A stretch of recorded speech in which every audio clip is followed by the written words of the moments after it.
everyone. Welcome to another episode of At the Boundary, the podcast from the Global and National Security Institute at the University of South Florida. I'm Jim Cardoso, Senior Director for GNSI and your host for At the Boundary. Today on the podcast, we're going to be talking about economic sanctions and the role they play in U.S. foreign policy. I'll be talking with Dr. Zachary Selden, author and associate professor at the University of Florida. But first, a couple quick notes. We're less than 24 hours out from the GNSI Future Strategist program hosting its first student-led conference here at USF. It's called the Cyber Frontier Summit and features an outstanding lineup of speakers and discussions. There's no cost to attend, but registration is required. It kicks off Tuesday morning at the Marshall Student Center. We'll drop a link in the show notes for more information. And since cybersecurity isn't going away as a hot topic, I also want to highlight our partnership with the University of Paris-Saclay for a cyber and computer security forum on June 23rd. This virtual forum will connect the great researchers and experts here at USF with some of France's leading cyber and computer security practitioners for 4 hours of high-level analysis and insight. Keep your eyes on our website, social media, and newsletter for more information as we finalize the agenda. Again, that's June 23rd, GNSI, USF, and the University of Paris-Saclay Cyber and Computer Security Virtual Forum. Don't miss it. All right, it's time for today's interview.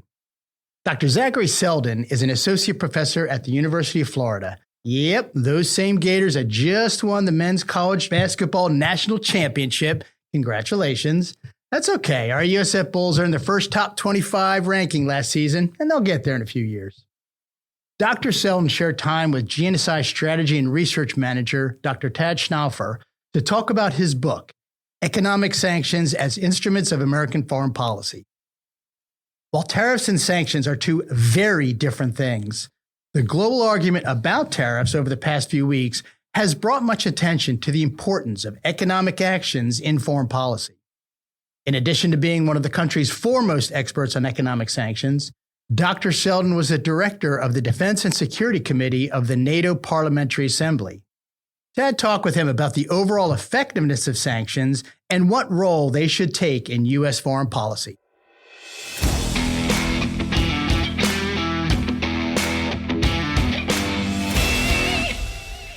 Well, Zach, welcome to the podcast. We'll look forward to our discussion today. No, thank you very much for having me. So today we're going to focus on the nexus of sanctions and critical natural resources and rare earth metals and how they interact. So how you could possibly use sanctions to limit an adversary's access to these critical resources, or vice versa, how an adversary could limit yours, via sanctions. So why don't we start back historically? Are there some historical examples, Zach, of where sanctions or maybe even boycotts have been used to deny an adversary critical natural resources? Yeah, sure. I mean, there's plenty of examples, some which have been used against the United States and some which the United States has used against others. So the classic example I think people turn to is back before World War II. The United States tried to deny Japan, Imperial Japan, given its war in China and its brutal occupation of Manchuria, access to critical aspects of what the United States was exporting at the time. So these were certain metals, but also oil, right? And for many people who look back on the history of World War II, and obviously there's a debate here, but this was one of the things that drove Imperial Japan to seize the Dutch East Indies and really launch a broader war that dragged European powers and the United States in. So that's one example. If you want to think about an example where sanctions in a way or export controls were used against the United States, look to the history of the great airplane, the SR-71, the Blackbird, still, I think, one of the fastest aircraft, if not the fastest aircraft ever built. But the thing about an aircraft that moves at that speed, the skin of it had to be made out of titanium. That was the only thing that was going to withstand the kind of heat and that speed would generate. But here's the thing. At that time, in the early 1960s, almost all the titanium in the world that we knew about was coming out of the Soviet Union. And they obviously weren't going to be selling it to the United States. So the CIA set up this whole string of fake buyers to gobble up titanium from the Soviet Union through shell corporations. And it's a bit of mythology.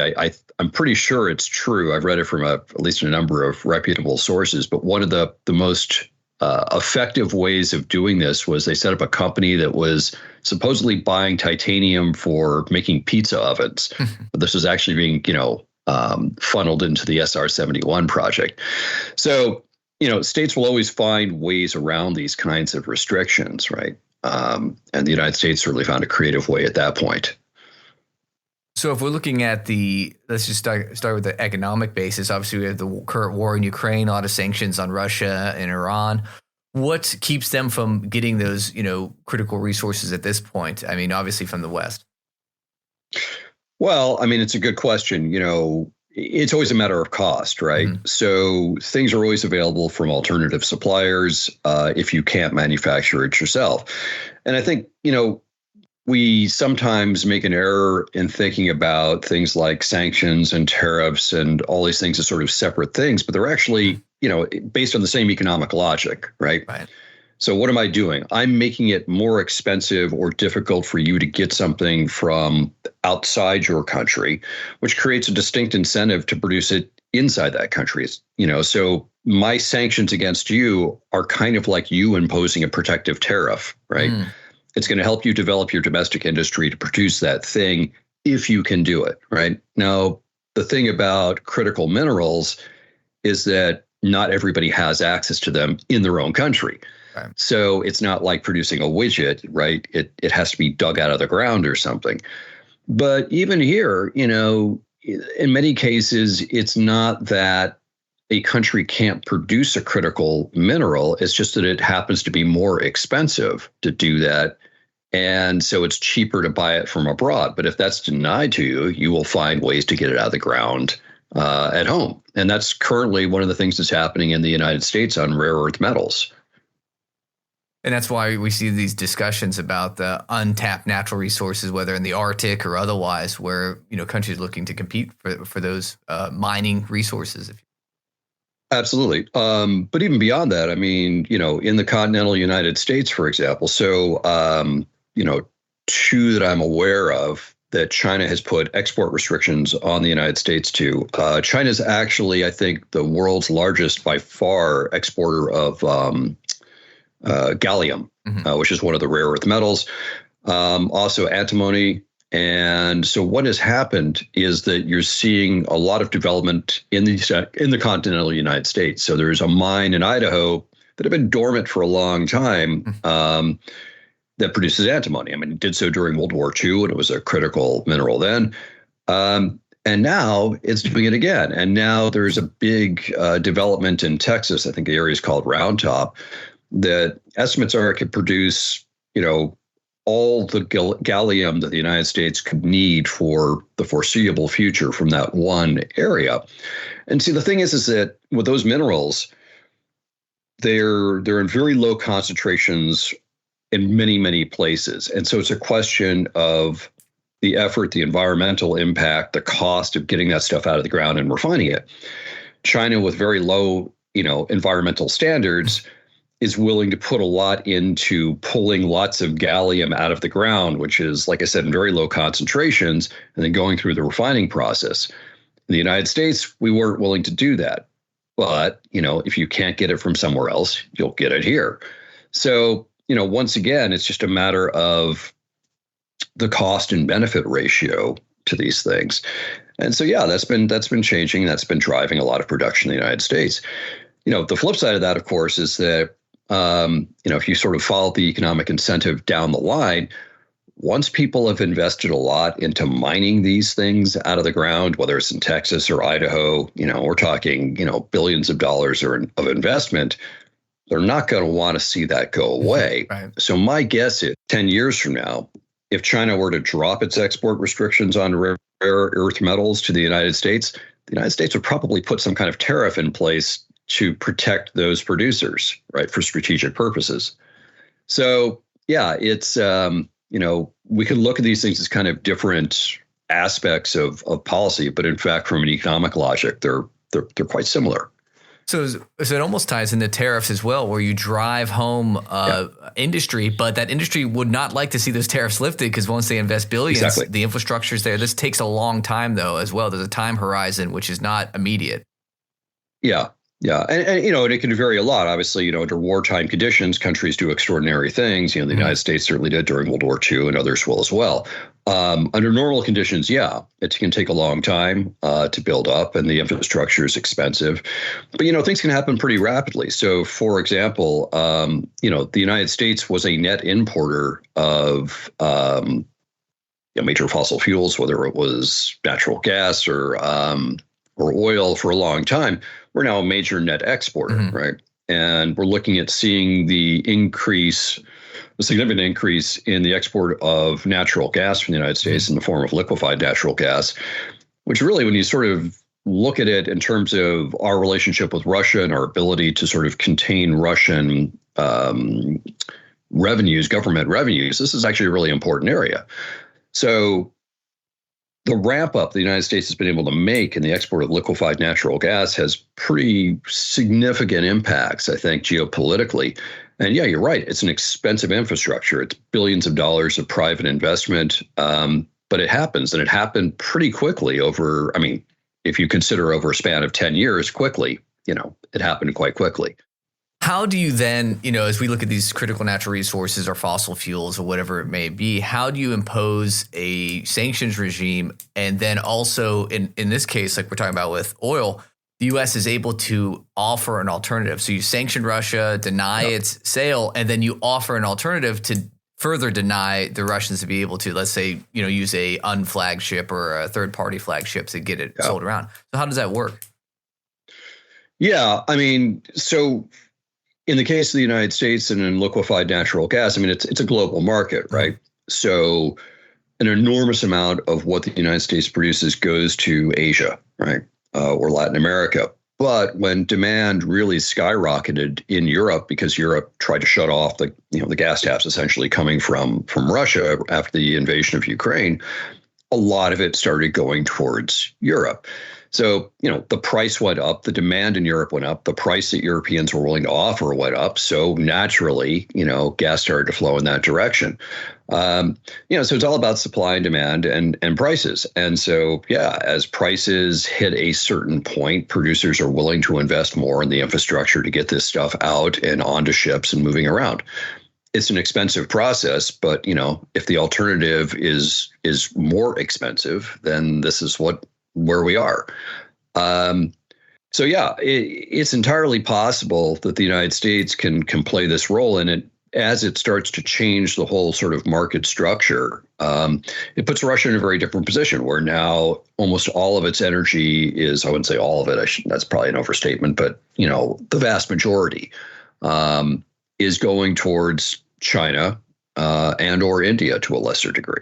Well, with that in mind, looking at China and India and how they've dealt with these resources, obviously countries want to be, resource independent if they can. They can have a home source or an organic source to these critical natural resources. So that way sanctions aren't even an option. You can't place sanctions on a country if they already have it. Right. And China's done this in part through the BRI, the Belt and Road Initiative, by, helping build mines around the world, lithium mines in Chile, things like that. So how has that process worked, and or how secure do you think those supply lines actually are? Are they unsanctionable?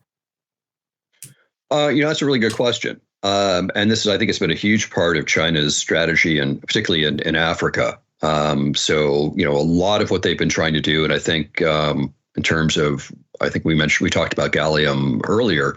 Ghana is a huge source of this, right? And China has just sort of hoovered up land to mine gallium in that region. But at the end of the day, these are sovereign countries. And we've seen a lot of sort of pushback against BRI in some of these countries as they start to see the negative impact of Chinese involvement, whether it's Sri Lanka or some countries in Africa. And there's a limit to what China can do if countries start to push back on this or say, we don't want to be part of this deal anymore, because it's entirely possible that the countries do start pulling out. And we've seen that, right? So, you can sort of secure supplies of these things from outside your country through various agreements, but there's always the possibility that that's not your sovereign territory, and unless you're willing to sort of truly use gunboat diplomacy, you may not be able to actually always get that. So for the United States in this case, how resource independent could the United States be if it was a all out conflict, let's say, and the U.S. had to really produce? What do you think the overall? I mean, when we're talking about critical natural resources, whether fossil fuels or rare earth metals, how well could the U.S. fare? Yeah, I mean, once again, it's all a question of how much are you willing to pay, right? And not just in terms of actual financial costs, but environmental cost and opportunity cost. So if you're going to sink a lot of money and time and effort into one thing, you're not obviously doing it in something else. And of course, all this is a little bit more complex in the United States than in sort of authoritarian systems, because we're talking about private industry, right? Yeah. And there's a limit to what government can do to sort of direct private industry. There's got to be sort of financial incentives there. So, but yeah, we've clearly seen that when export restrictions are put in place on things like rare earth metals, suddenly there's a lot more exploration and people find a lot more in the U.S. It's sort of out there if you're willing to look and if you're willing to pay the cost. And, so once again, it's just sort of a supply and demand and what cost are you willing to pay? So can the United States be independent on many of these things?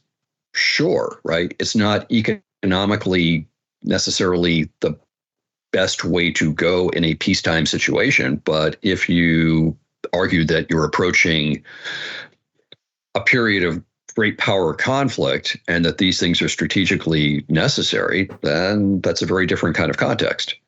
Right, because the economic model, obviously, like you said, the private industry needs to make money, and it's just often cheaper just to import it from overseas and make whatever device you need this critical resource for. Right.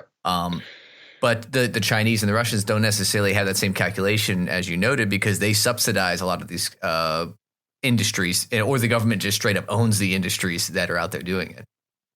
Or, yeah, and in fact, oftentimes the government is actually a primary beneficiary of the sales that those, for example,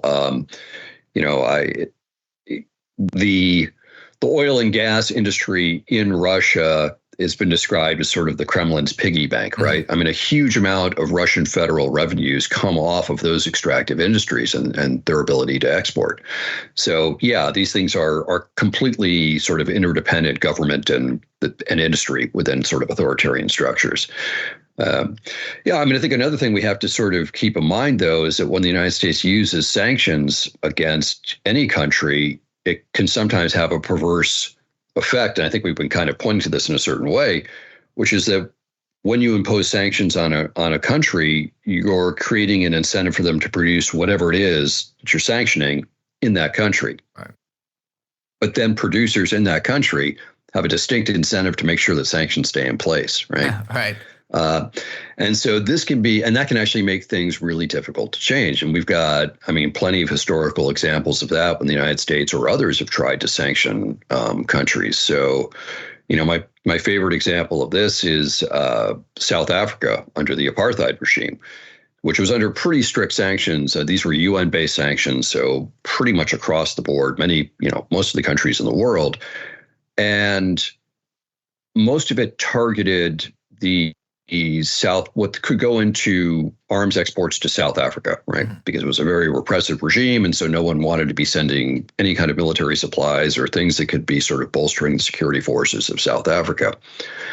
So South Africa, being, a reasonably capable country in terms of industrial capacity, set about developing an arms industry, right? And they didn't just produce light arms. They did it first. Then they started to realize that, hey, they could actually produce armored vehicles and mobile howitzers. And this actually became a big export industry for them. And ironically, they were exporting most of their product to sub-Saharan Africa. But South Africa went from not having an arms industry to being the fifth or sixth largest exporter in the world in about 10 years, right? And you can imagine at that point in time, and this was definitely the case, that the people who were involved in that industry didn't want to see it go away, right? And this happens in other countries as well, right? If you're benefiting from the effects of sanctions, they're essentially like a protective tariff for your industry, and you're not going to want that to go away. So there are times when we've made it more difficult to actually change the behavior of states through sanctions because we've actually created a sort of a group of powerful and wealthy individuals within those countries or industries that have a vested interest in seeing sanctions stay in place. So it's a very tricky balance when you use these things. It's interesting because a lot of times you just see people talking about kind of that surface level effect. Oh, we're going to punish this country this way. But what you're not taking into calculations is that secondary, tertiary effect of, okay, well, industries are going to reorient themselves. They're going to find other trading partners if they can, and they're going to adapt their economy. They're not just going to take the sanctions and just, sit with them. Yeah, exactly. Right. And once again, I think a bigger question is, who are you punishing? Right. Right. And I think this is a really big question when we're talking about the kinds of countries that we're trying to impose sanctions on currently. Most of them are authoritarian or certainly, non-democratic, right? Whether it's Russia or Iran. And so you have to ask yourself, how do you translate that economic pain into something that really affects the leadership of the country? Maybe one thing that you do that actually creates economic pain to the general population. And you can argue that there's sort of a logic to sanctions, kind of a transmission belt. I impose economic pain on the population, and that population is angry at the government for doing whatever it's doing that's causing this. And so they take action to get a new government, right? Well, that could work in a democratic country, right? Right. But in an authoritarian regime, that's going to be a little bit different, right? Because what can people do? Well, they can protest, but at great risk to themselves. So how do you sort of translate, economic pain into something that really impacts on the leadership of a country and forces them to moderate their behavior? That is not an easy thing to do. Particularly when, again, it's not worldwide sanctions. So they can oftentimes just get what they want from somebody else. Or like we've discussed, they just create a homegrown industry. I mean, just look at drone development. The Iranians had advanced drones. Now they're developing them in Russia, so. Yeah, exactly. Right. And so, and once again, the drone technology that Iran, what they have done essentially is take, Western, in particular German technology, and sort of adapt it to their own purposes and add to it. But yeah, they developed a very effective, cost-effective, relatively cheap drone business that's pretty good, right? So yeah, they now have, frankly, an export industry in drones, right? And Russia is buying them. So they didn't have that before. Right. So the impacts of sanctions, or in this case, really tariffs, because you can see that relationship between sanctions and tariffs and how the effect it actually has on the domestic industry of the country, either imposing tariffs or the one who's under sanction. Yeah, no, exactly. I think you're just sort of getting back to my original point is that, you can look at sanctions and tariffs as really very similar things in a lot of ways in terms of the economic effects. Just kind of a question of who's imposing them, right? Right. The direction of the supposed money in the sense using the legal term of intent. What's the intent? Yeah, exactly. Yeah, I think that's a good way of phrasing it. Right. So when we look at that, then we look at, we talked about resource independence. We've talked about international trade. How does the U.S. and the West in general look at natural resources now going forward? Do you think there's a policy of denial to try to deny these things to the Chinese and Russians in some, through sanctions or other means, or is it just not really feasible given the current global situation? Honestly, I think the place where you're more likely to see effective pressure is going to be not so much critical strategic resources, because once again, as far as I know, the things which we now have today as sort of critical resources, whether it's rare earth metals, lithium, things like that, I don't see that you're going to be able to effectively impose some kind of sanctions regime on those countries, because with a lot of the rare earth stuff, China already has a lot of it and is willing to dig it out of the ground at whatever environmental cost. And the same is true of Russia to a large extent. So I think really the places where you're going to have any kind of effective sanctions is probably going to be on things very, very high-end manufactured products, in particular chips, superconducting materials. They're very on that very high end of semiconductors. There are very few places capable of producing those things, right? So most of that production is where? It's in Taiwan, it's in the United States, it's in the Netherlands. There really aren't too many places capable of it. And in fact, China has had a difficult time developing its own very high-end semiconductor business, right? They've tried, right? But they haven't been able to really effectively do this. And I think in part that's because, they have been denied some rather, critical materials and equipment for that. So there, I think you can probably have some kind of effective sanctions on the sort of highest end of the technology spectrum. But in terms of sort of the critical minerals and things like that, I don't think that's going to be a very effective path. Right. And as you mentioned about causing, in a sense, you're imposing sanctions to deny resources possibly, but also to impose pain, in a sense, on a society or maybe a group of leaders. But we haven't really seen that be necessarily effective. So as you just mentioned, natural resources are pretty hard because you can go a lot of other places or you can mine it in your own country at an increased cost. So where does that infliction of pain work? Do we have some successful cases of sanctions around the world? We're thinking of North Korea, Cuba, countries that have just been under sanctions for decades. Are those reaping results?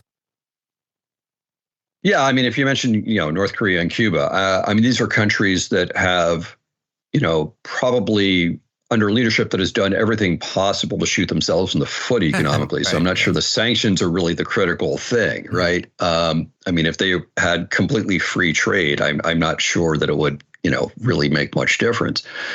No, so I think if you want to look at effective sanctions, you'll find that sanctions tend to work, and this isn't, necessarily my own work. There's Gary Huffbauer and some others who've done, enormous amounts of work on this.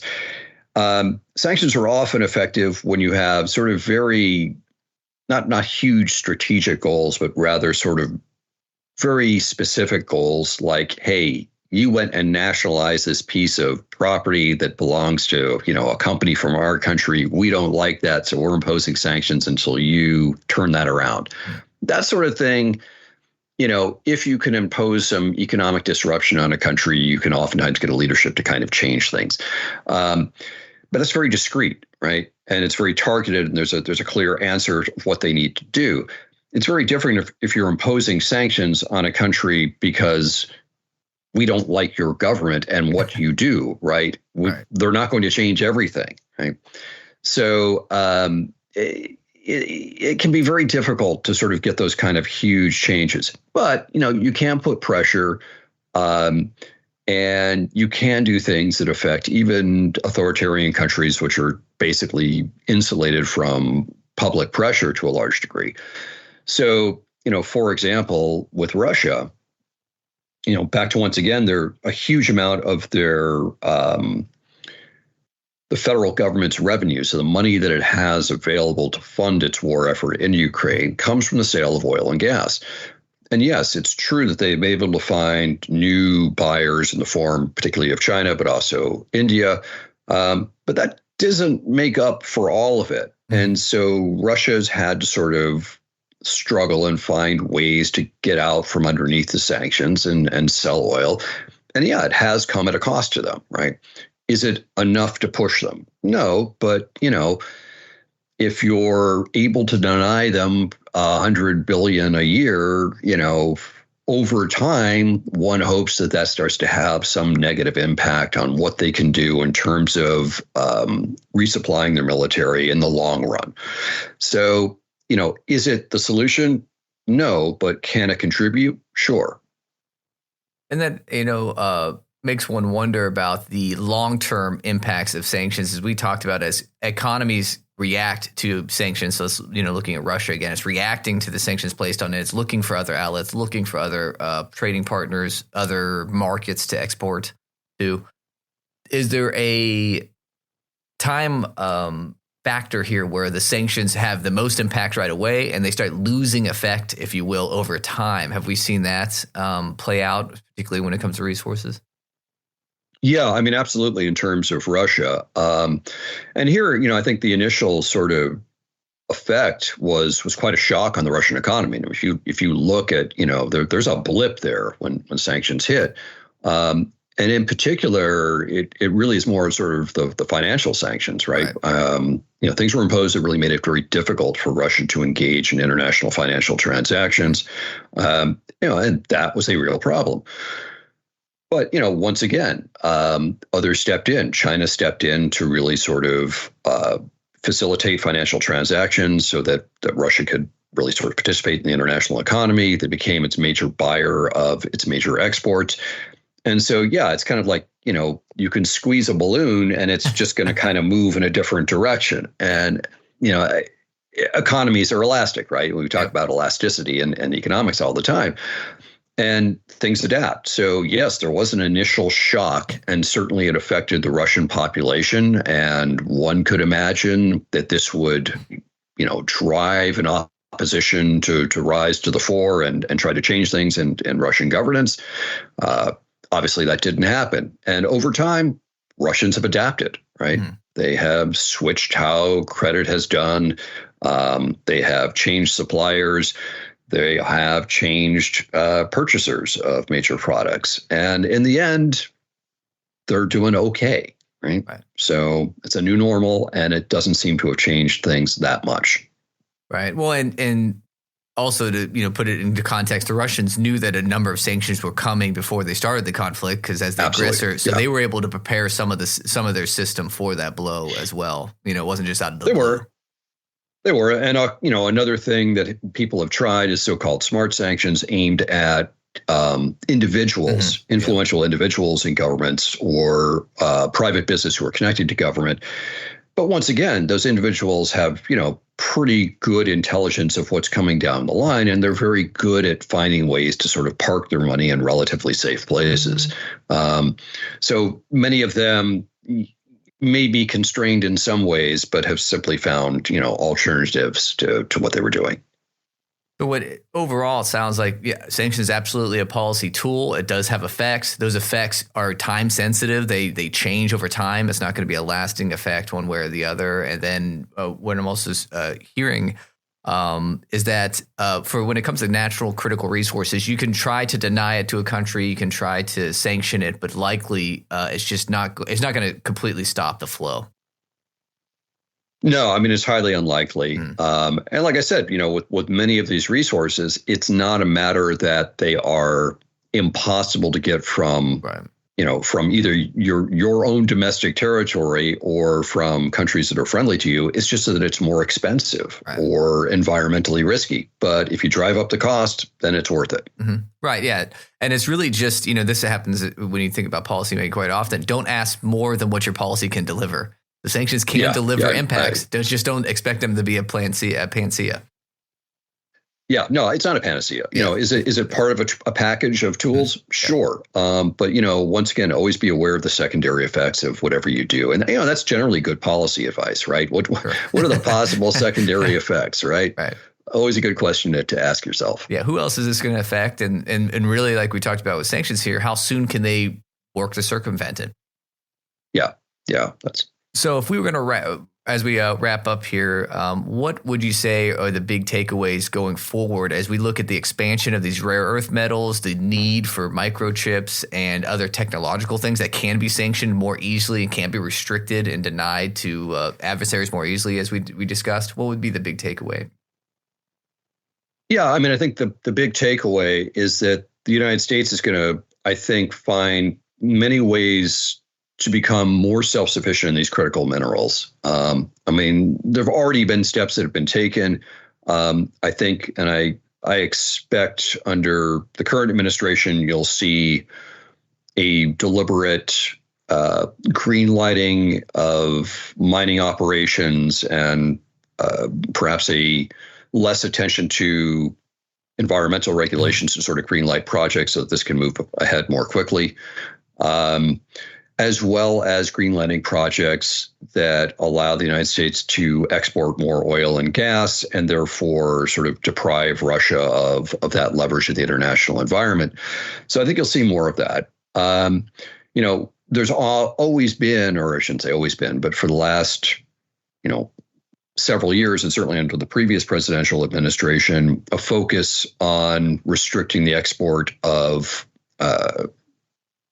high technology items, particularly the semiconductor field, and also trying to encourage much more domestic production of these things to ensure that the United States is highly self-sufficient in high-end semiconductors. So once again, I think that's going to continue too. So I would expect to see more of that over time. Well, we'll have to keep a lookout for that. And in the meantime, thank you so much for joining us today. Thank you.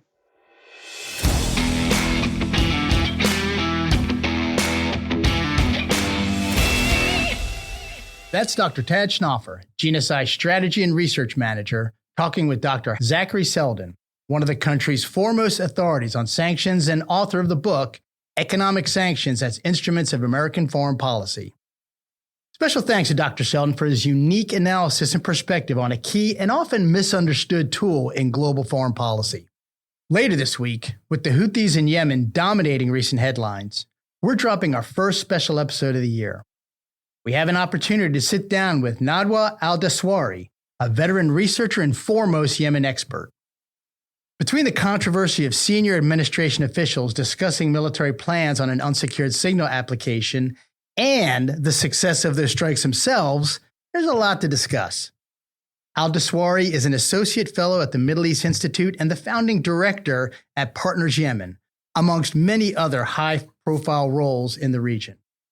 Look for that special episode to drop a little later this week. Thanks for listening today. If you like the podcast, please share with your colleagues and network.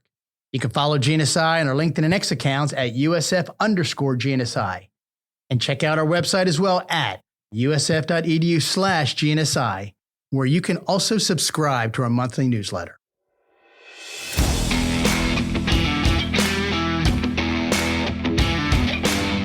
That's going to wrap up this episode of At the Boundary. Each new episode will feature global and national security issues we've found to be insightful, intriguing, fascinating, maybe controversial, but overall just worth talking about. I'm Jim Cardoso, and we'll see you at the Boundary.